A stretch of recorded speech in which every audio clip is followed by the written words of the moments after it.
Halo teman-teman Sasambo, kami dari kelompok SDN 3 Mataram akan menjelaskan materi tentang sejarah dan kebudayaan suku Sasambo. Suku Sasambo meliputi suku Sasak, Samawa, dan Bojo. Kami beranggotakan Dian Milasari, Medina Adrianti, Nur Laili, Nur Sofiani Safitri, dan Nurul Wahyuningsi. Untuk kebudayaan suku Sasak akan dijelaskan oleh saudari Medina dan juga saudari Diah Milasari.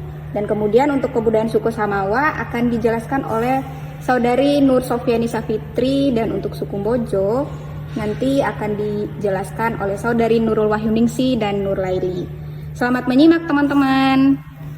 Oke, di sini yang pertama itu ada suku Sasak. Yang pertama di sini ada sejarah dari Sasak itu sendiri. Dalam tradisi lisan warga setempat, kata Sasak dipercaya berasal dari kata sa yang artinya satu. Kemudian Lombok berasal dari kata lombok yang artinya lurus. Maka jika digabungkan kata sa Lombok artinya sesuatu yang lurus. Banyak juga yang menerjemahkannya sebagai jalan yang lurus. Pendapat lain menurut Goris, Sasak secara etimologi berasal dari kata sah yang berarti pergi dan saka yang berarti leluhur.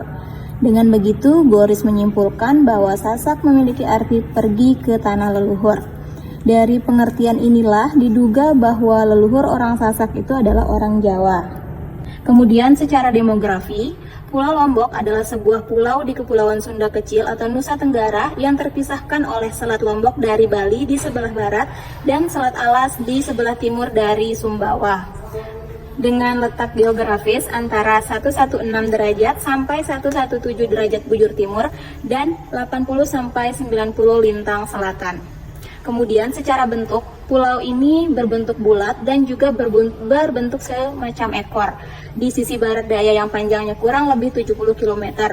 Untuk luas pulau ini juga mencapai 5.434 km kubik. Menurut survei, pada tahun 2023, jumlah penduduk Pulau Lombok sampai 3.936 jiwa. Kemudian di sini ada beberapa karakter khas atau kebiasaan khas yang dimiliki oleh suku Sasak.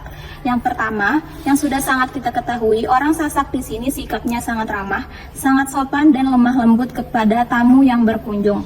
Yang kedua, pada konteks pergaulan, orang Sasak bersifat terbuka dan lugu.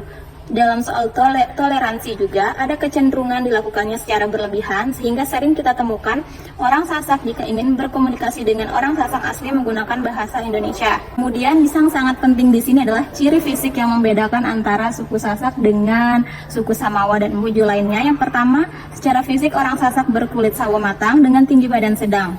Kemudian untuk rambut itu bervariasi, ada yang lurus, ada yang ikal, tetapi tidak umum berambut keriting. Bentuk bola mata enggak bulat, enggak juga sipit. Sebuah perpaduan yang menghasilkan bentuk mata yang indah seperti buah almond. Kemudian untuk paras mukanya itu sulit dibedakan dengan paras muka ras Melayu dan Jawa. Makanan khas dari suku Sasak itu sendiri. Yang pertama, makanan khas dari suku Sasak itu ada pelecing, ada ayam taliwang, ada sate bulayak, nasi balapuyung, adapun ares, bebalung, dan jaje tujak. Ares ini biasanya ada pada hari perayaan besar seperti pernikahan, begitu.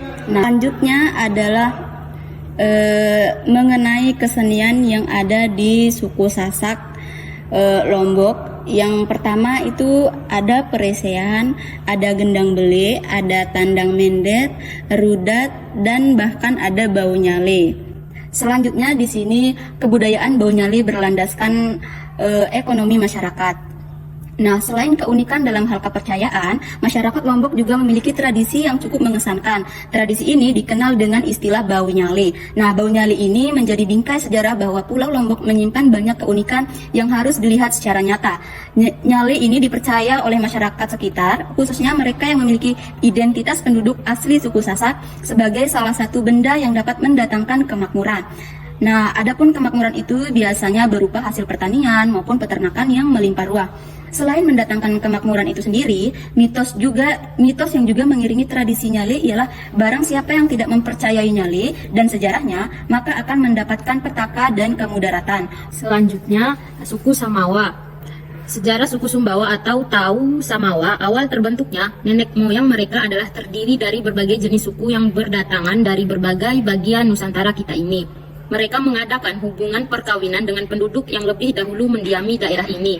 Walaupun mereka tidak bersama waktu datangnya, tetapi karena telah beradab-adab lamanya hidup dalam lingkungan kekerabatan dan kekeluargaan, maka dari keturunan mereka inilah akhirnya merupakan suatu rumpun yang menamakan dirinya Tau Samawa. Populasi suku Sumbawa yang terus berkembang saat ini merupakan campuran antara keturunan etnik-etnik pendatang atau imigran dari pulau-pulau lain yang telah lama menetap dan mampu beradaptasi dengan lingkungan barunya, serta sanggup berakulturasi dengan para pendatang lainnya yang masih membawa identitas budaya nenek moyang mereka, baik yang datang sebelum maupun pasca meletusnya Gunung Tambora. Geografis suku Sumbawa atau Tau Samawa mendiami bagian barat Pulau Sumbawa atau bekas wilayah Kesultanan Sumbawa. Wilayahnya seluas 8,493 km yang berarti lebih dari setengah Pulau Sumbawa dengan luas keseluruhan mencapai 14.415,45 km.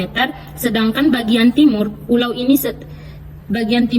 didiami oleh suku Bima. Sebagian besar wilayahnya terdiri atas perbukitan, pegunungan dengan puncak tertinggi 1,1730 meter berada di Gunung Batu Lenteh. Karakter dari pengaruh percampurannya yang banyak dan luas ini, maka dapat kita lihat bahwa watak orang Sumbawa adalah kompromis dan penuh dengan rasa toleran. Karena pengaruh beraneka adat istiadat itu menyebabkan adat istiadat asli suku Sumbawa sudah hampir tidak dikenal lagi ciri khasnya, dan timbullah sintesa dari ketiga adat istiadat itu yang kini merupakan adat istiadat suku Sumbawa. Kebudayaan, tradisi Pasji Ponan atau biasa disebut Ponan merupakan sebuah tradisi sebagai bentuk rasa syukur pada saat padi akan berbuah atau gunting. Tradisi ini dilakukan oleh beberapa desa di Kabupaten Sumbawa, tepatnya Kecamatan Moyo Hill. Setiap tahunnya, setiap akan bergantian menjadi tuan rumah pelaksanaan tradisi ini, khususnya Dusun Lengas, Dusun Poto, dan Dusun Semeri. Dalam tradisi ini terdapat berbagai macam pertunjukan dan kesenian yang ditampilkan serta menyajikan berbagai macam makanan khas Sumbawa. Selanjutnya, tari muri adalah tarian tradisional dari Sumbawa, NTB yang dibawakan oleh penari wanita secara berkelompok. Tarian ini menggambarkan keterbukaan dan keramah-tamahan masyarakat Sumbawa yang dicurahkan dalam bentuk gerak. Kemudian kita masuk pada suku Bojo. Adapun asal-usul suku Bojo ini yaitu suku Bojo mendiami Pulau Sumbawa bagian timur. Nah, nama Bojo tersebut atau nama biasa sering dikenal dengan nama Bima berasal dari salah satu Pandawa Lima yang bernama Bima dari kerajaan Majapahit, kemudian menetap dan menikah di wilayah tersebut. Selanjutnya, ciri fisik dari suku Bojo. Orang Bima ini merupakan suatu ras bangsa campuran dengan orang Bugis Makassar. Adapun ciri fisiknya yaitu memiliki rambut pendek bergelombang, keriting, warna kulit yang agak gelap, bagian bawah muka agak menonjol, postur tubuh agak kecil, leher agak besar, dada lebar, dan ukuran badan bagian atas sedikit lebih panjang dibanding bagian bawahnya. Kemudian kita masuk pada bahasa Bima. Aksara bahasa Bima memiliki banyak persamaan dengan aksara Makassar kuno. Menurut sejarah perkembangannya, bahasa Bima dibagi dalam dua kelompok, yaitu kelompok bahasa Bima lama, yaitu bahasa yang dipergunakan oleh masyarakat Donggo Ipa yang bermukim di pegunungan sebelah barat Teluk seperti Desa Kala dan Bawa. Kemudian bahasa yang kedua, yaitu bahasa Tarlawi, dipergunakan oleh masyarakat Donggo Ele yang bermukim di pegunungan Wawo Tengah seperti Desa Tarlawi, Kuta, dan Sambori. Nah, seiring berjalannya waktu, terdapat bahasa Bima baru atau umumnya dipergunakan oleh masyarakat Bima di wilayah Kota Bima, Kabupaten Bima, dan Kabupaten Dompu yang berfungsi sebagai bahasa ibu atau digunakan dalam bahasa sehari-hari. Kemudian karakter orang Bima. Umumnya, masyarakat Bima memiliki watak yang tegas dan keras sebab Bima ini berada di wilayah timur Indonesia yang notabene-nya berperangai atau berwatak tegas. Selanjutnya, sistem kepercayaan orang Bima. Mayoritas suku Bima menganut agama Islam dan sebagian kecil menganut agama Kristen yaitu di daerah Donggombawa. Kemudian ada juga yang menganut agama Hindu di daerah Kabupaten Dompu. Selanjutnya yakni pakaian adat di suku Bima, yaitu rimpu, Rimpu ini merupakan pakaian khas semacam sarung sebagai bawahan dan juga menggunakan 2 buah sarung. Nah, rimpu ini merupakan pakaian adat perempuan Bima yang digunakan untuk menutup aurat bagian atas dengan sarung sehingga hanya kelihatan mata atau wajahnya saja. Rimpu yang hanya kelihatan mata disebut rimpu pida. Kemudian rumah adat suku Bima bernama Umalenge yang strukturnya terbuat dari kayu yang saling mengait sehingga menjadi kesatuan dan atapnya terbuat dari ilalang. Kemudian di suku Bima juga ada kesenian, yakni kesenian tari Buja Kadanda, yang ini dibawakan oleh 2 orang penari pria berpakaian prajurit bersenjatakan tombak dan perisai.